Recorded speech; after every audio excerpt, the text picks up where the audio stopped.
వాళ్ళకి ఆసుపత్రి ఇల్లు నర్సులే అమ్మా నాన్న నిలోఫర్ హాస్పిటలే ప్రపంచం అవిభక్త బంధానికి ఇప్పుడు 14 ఏళ్లు అయితే వయసు రీత్యా వీణా వాణిలను ఇకపై నిలోఫర్లో ఉంచడం సాధ్యం కాదని వైద్యులు తేల్చడంతో స్టేట్ హోంకు తరలించాలని నిర్ణయించింది ప్రభుత్వం. దీంతో ఇవాళ నిలోఫర్లో చివరి పుట్టినరోజును జరుపుకోనున్నారు వీణా వాణి.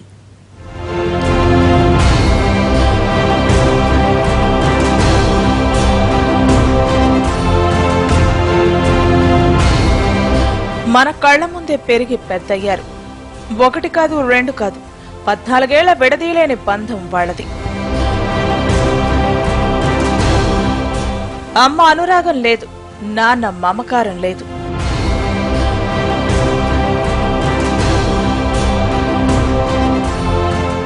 ఆస్పత్రే అమ్మాయింది, నీలోఫరే ఇల్లుగా మారింది.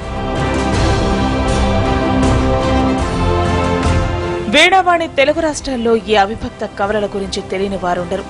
3వ ఏట నీలోఫర్ ఆసుపత్రిలో అడుగుపెట్టిన ఈ సియామి కవలలు అప్పటి నుంచి అక్కడే పెరిగారు. రెక్కాడితే కాని డొక్కాడిన తల్లిదండ్రులు పేగు ప్రేమను చంపుకొని పిల్లలను ఆసుపత్రిలోనే వదిలి వెళ్లారు. అప్పుడప్పుడు వచ్చి చుట్టం చూపులా చూడటం తప్ప ఏం చేయలేని నిస్సహాయత వారిది. నీలోఫర్లోనే ఉంటాము అని అనేసరికి తల్లిదండ్రుల మీద ప్రేమ లేదు వాళ్ళకి అని బాధ అనిపిస్తుంది సార్. కానీ నీలోఫర్ వాళ్ళు మా పిల్లలు తల్లిదండ్రుల కంటే చాలా బాగా చూసుకుంటున్నారు. ఇక్కడ ఉన్న సిస్టర్స్ కానీ డాక్టర్స్ కానీ మా ఇంటి దగ్గర ఉన్నా కూడా ఇలా ఇంత హ్యాపీగా మేము చేయలేకపోదాము. తల్లిదండ్రులతో కలిసి ఎన్నడూ పెద్దగా గడిపింది లేదు ఈ చిన్నారులు. నీలోఫర్లో గత 10 ఏళ్లుగా ఉంటున్న వీణా వాణిలతో తల్లిదండ్రులు ఏనాడు 4 రోజులు కలిసి ఉండలేకపోయారు. ఓ రకంగా వీణా వాణిలకు ఆసుపత్రి నర్సులే అమ్మా నాన్న. వీణావాణి తలలు అతుక్కుని పుట్టడంతో ఆసుపత్రికే పరిమితమైపోయారు. వీరిని విడదీసేందుకు అనేక ప్రయత్నాలు జరిగాయి, ఇంకా జరుగుతూనే ఉన్నాయి. మన దేశంలోని వైద్య ప్రముఖులే కాదు, విదేశాలకు చెందిన డాక్టర్లు వీరిని పరిశీలించారు, అనేక పరీక్షలు జరిపారు. కానీ వీరిని విడదీసే సాహసం మాత్రం చేయలేకపోయారు.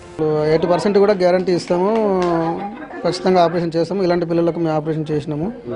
80% గ్యారంటీ కూడా చేస్తాము, మీరు పంపించండి, మాకు అక్కడికి లండన్ పంపిస్తే చేస్తామని వాళ్ళు అన్నారంట. అసలు అయితే మళ్ళీ ఇక్కడ ఢిల్లీ డాక్టర్స్ అడిగి తెలుసుకుని చెప్తాము 15 రోజుల తర్వాత అన్నారు సార్. నీలోఫర్ ఆసుపత్రిలోని ఓ చిన్న గది, ఆ గదిలో ఒక టీవీ, షిఫ్ట్ కు ఆయమ్మ.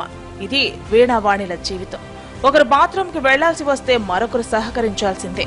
ఒకరికి ఆడుకోవాలనిపిస్తే మరొకరు సరే అనాల్సిందే. ఇక పడుకోవాలన్నా నిలబడాలన్నా వారి కష్టాలు అన్నీ ఇన్ని కావు. అయినా ఏనాడు ధైర్యం కోల్పోలేదు ఈ అక్క చెల్లెళ్ళు. వాళ్ళ ఐక్యూ లెవెల్కి తగ్గట్టు 3rd క్లాస్ బుక్స్ స్టార్ట్ చేశాను. జస్ట్ ఇప్పుడు 5 months అవుతుంది కాబట్టి ఓకే, వాళ్ళ ఐక్యూ లెవెల్ చాలా బాగుంది, గెటిన్ అవుతున్నారు చాలా. ఎన్ని గంటలు వీళ్ళకి చెప్తుంటారు జనరల్గా? 9 to 4 స్కూల్ టైమ్స్. వాస్తవానికి నీలోఫర్ ఆసుపత్రిలో చిన్న పిల్లలకు మాత్రమే, అంటే 12 సంవత్సరాలలోపు పిల్లలకే వైద్యం అందిస్తారు. ఇప్పుడు వీణావాణిలు 14వ ఏట అడుగుపెట్టారు. దీంతో నీలోఫర్ నుంచి మార్చాలంటూ సూపరింటెండెంట్ ప్రభుత్వానికి లేఖ రాశారు. ఎలాగో సర్జరీ చేసే పరిస్థితి లేకపోవడంతో తల్లిదండ్రులకు వీణావాణిలను అప్పగించాలనే ప్రయత్నాలు జరిగాయి. అయితే తమ ఆర్థిక స్తోమత అందుకు సరిపోదని తేల్చేశారు తల్లిదండ్రులు. దీంతో సర్కారు వీణావాణిలను స్టేట్ హోం తరలించాలని నిర్ణయించింది. నీలోఫర్ ఆసుపత్రి ప్రపంచంగా పెరిగిన వీణావాణిలు ఇప్పుడు అక్కడి నుంచి వెళ్లిపోవాల్సిన పరిస్థితి. ఎక్కడికి వెళ్లినా ఈ చిట్టి తల్లులిద్దరూ సంతోషంగా ఉండాలని కోరుకుంటూ జన్మదిన శుభాకాంక్షలు చెబుతోంది ఎన్టీవీ.